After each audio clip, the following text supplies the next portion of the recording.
दोस्तों सुजलॉन एनर्जी की बात करें तो स्टॉक के अंदर आज कुछ गिरावट देखने को मिली है।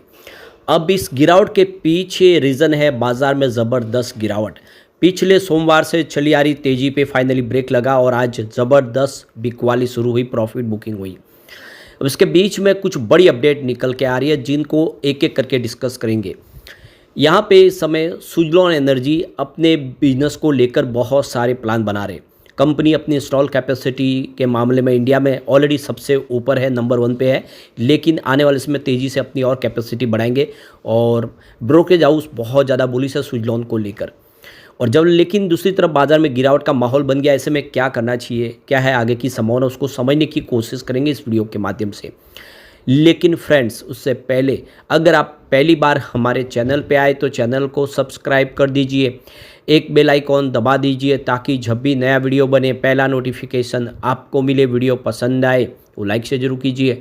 चलो फ्रेंड्स वीडियो स्टार्ट करते हैं। मैं हूँ आपका दोस्त SB दवे और हमारे अपने चैनल ऑनलाइन कमाई में आपका बहुत बहुत स्वागत है। तो सबसे पहले निफ्टी एनर्जी की बात कर ले तो आज 33,205 के स्तर पे क्लोजिंग देखने को मिली, जहां पे 297 पॉइंट की बड़ी गिरावट थी, यानी 0.89% गिरा निफ्टी एनर्जी। तो काफ़ी बड़ी गिरावट थी। बाजार में भी 700 पॉइंट की बड़ी गिरावट देखने को मिली है। बाजार की शुरुआत सुबह फ्लैट हुई थी लेकिन बाजार टिक नहीं पाया, प्रॉफिट बुकिंग हावी हो गई। सुजलॉन में उतनी बड़ी गिरावट नहीं है जितनी इसके सेक्टर में गिरावट थी, तो 57.42 पर क्लोजिंग देखने को मिली, जहां पे मात्र 0.40% की ही गिरावट थी। ये अच्छी बात है। बाजार में इतनी बड़ी गिरावट के बावजूद भी सुजलॉन ने कोई खास बड़ी गिरावट नहीं दिखाई दी, मतलब अभी इस समय कोई खास प्रॉफिट बुकिंग यहाँ पे दिखाई नहीं दे रही है। तो ये देख सकते हो कि बाजार में जो 7 दिनों से जो तेज़ी का दौर जारी हुआ था पिछले सोमवार से, उस पर फाइनली ब्रेक लगा और 700 पॉइंट की गिरावट हुई। तो शुरुआत हल्की सी तेज़ी के साथ हुई थी लेकिन मार्केट में तेज़ी पे प्रेशर देखने को मिला और गिरावट की संभावना बन गई।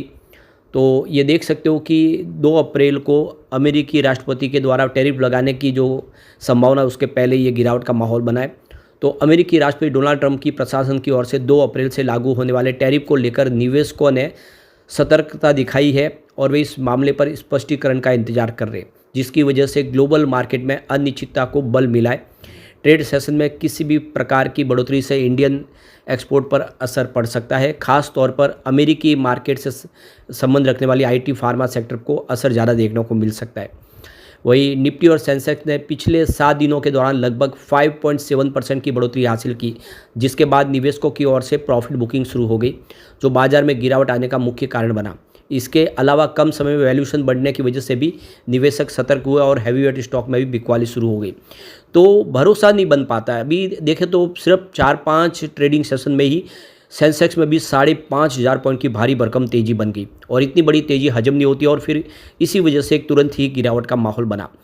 अब यहाँ पे सुजलॉन एनर्जी की बात करें तो पिछले 6 महीनों में करीब 30% की गिरावट देखने को मिली है स्टॉक के अंदर। और यहाँ पे बुधवार को 26 मार्च 2025 को 57.47 के आसपास क्लोजिंग थी। इस कमज़ोर परफॉर्मेंस के बाद भी घरेलू brokerage house Motilal Oswal wind energy sector को लेकर बुलिश है और सुजलॉन एनर्जी की ग्लोबल लीडरशिप पोजीशन की वजह से कंपनी के शेयरों पर वो बहुत ज़्यादा इस समय अपनी तरफ से पॉजिटिव राय रख रहे हैं। मोतीलाल ओसवाल का मानना है कि कंपनी के शेयरों में तेज़ी देखने को मिल सकती है। सुजलॉन का जो शेयर का 52 वीक का हाई है वो 86.04 का है और वही कंपनी का 52 वीक का जो लो है वो 36.80 का है। सुजलॉन के शेयर में पिछले 5 सालों में तूफानी तेज़ी देखने को मिली। कंपनी के शेयर में पिछले 5 साल में 3,241% की ज़बरदस्त तेज़ी देखने को मिली।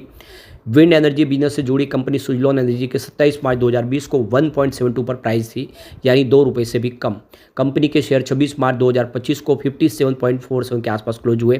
पिछले 4 साल में सुजलॉन के शेयरों में 1038% का ज़बरदस्त उछाल देखने को मिला है। इस दौरान कंपनी के अवधि में ₹5.05 से बढ़ के 57 के ऊपर पहुंचा। पिछले 3 साल में कंपनी के शेयरों में 567% की ज़बरदस्त तेज़ी देखने को मिली और 2 साल में सुजलॉन ने 660% का पॉजिटिव रेटिंग दिया। ओवरऑल देखें तो इसका प्रदर्शन बहुत ही बेहतर रहा, लेकिन बाजार में जो गिरावट का माहौल बना उसकी वजह से ये स्टॉक भी नीचे आया। अब यहाँ पे सुजलॉन एनर्जी को लेकर आप देखें जो मोतीलाल ओसवाल का कहना है कि जो इसकी इंस्टॉलेशन कैपेसिटी है 4 गीगावाट के आसपास करंट ईयर में पहुंच जाएगी और आने वाले समय में देख सकते हो कि फाइनेंशियल ईयर 2026 में 6 गीगावाट तक चली जाएगी और 2027 आते आते कंपनी की जो एनुअली इंस्टॉल कैपेसिटी है वो 7 से लेकर 8 गीगावाट तक जा सकती है। यानी कंपनी हर साल अपनी इंस्टॉल कैपेसिटी को तेज़ी से बढ़ाएगी और इस वजह से आने वाला जो समय है वो सुजलॉन के लिए बेहतर हो सकता है। अभी देखें तो कंपनी की ओवर जो इंस्टॉल कैपेसिटी 15 गीगावाट के आसपास है, जो दूसरी कंपनियों के मुकाबले बहुत ज़्यादा है। नंबर 2 पे सीमेंस गैमेसा है जिसकी 8.9 गीगावाट की इंस्टॉल कैपेसिटी है, जबकि वेस्टास की मात्र 3.4 गीगावाट है और आइनॉक्स विंड की 3.1 गीगावाट के आसपास है। सुजलॉन इस सेक्टर में एक लीडर कंपनी है और आप देख सकते हो कि इसका O&M बिजनेस जो ऑपरेशन और मेंटेनेंस का बिजनेस सेगमेंट काफ़ी बेहतर है। एक अनुभवी टीम के दम पे कंपनी तेज़ी से अपने कारोबार को आगे बढ़ा रही है और इसीलिए अगर आप देखें तो मोतीलाल ओसवाल का कहना है कि कंपनी के लिए जो बिजनेस है और तेज़ी से ग्रोथ करता हुआ दिखाई देगा। कंपनी ने रिन्यू एनर्जी का जो अधिग्रहण किया उसकी वजह से इनका O&M बिजनेस और तेज़ी से बढ़ता हुआ दिखाई देगा सोलर सेक्टर में भी। तो कुल मिला के देख सकते हो कि यहाँ पे इसकी जो इंस्टॉल कैपेसिटी है वो तेज़ी से और बढ़ेगी। ऑर्डर बुक कंपनी की लगातार बढ़ रही है। तो ये सारी बातें साबित करिए कि सुजलॉन का जो समय आने वाले इसमें और भी बेहतर हो सकता है। अब एक जो बड़ी अपडेट निकल के आ रही है केरला की तरफ से। केरला के सरकार ने एक बड़ा फैसला किया है। कंपनी ग्रीन हाइड्रोजन और रिन्यूएबल एनर्जी के ऊपर काफ़ी सारा खर्च करने जा रहे हैं और कंपनी 2040 तक के लिए केरला सरकार 100% रिन्यूएबल एनर्जी के माध्यम से अपनी ऊर्जा की ज़रूरत को पूरा करेंगे। तो केरला की जो गवर्नमेंट है उन्होंने ग्रीन हाइड्रोजन पॉलिसी लाई है और देख सकते हो कि आने वाले समय में वहाँ पे रिन्यूएबल एनर्जी के जो सोर्सेज है जिसमें सोलर विंड शामिल है वो ज़्यादा से ज़्यादा लगाए जाएंगे ताकि 2040 तक पूरी तरह से 100% बिजली की ज़रूरत है वो ग्रीन एनर्जी के माध्यम से पूरे हो और ग्रीन हाइड्रोजन के माध्यम से हो।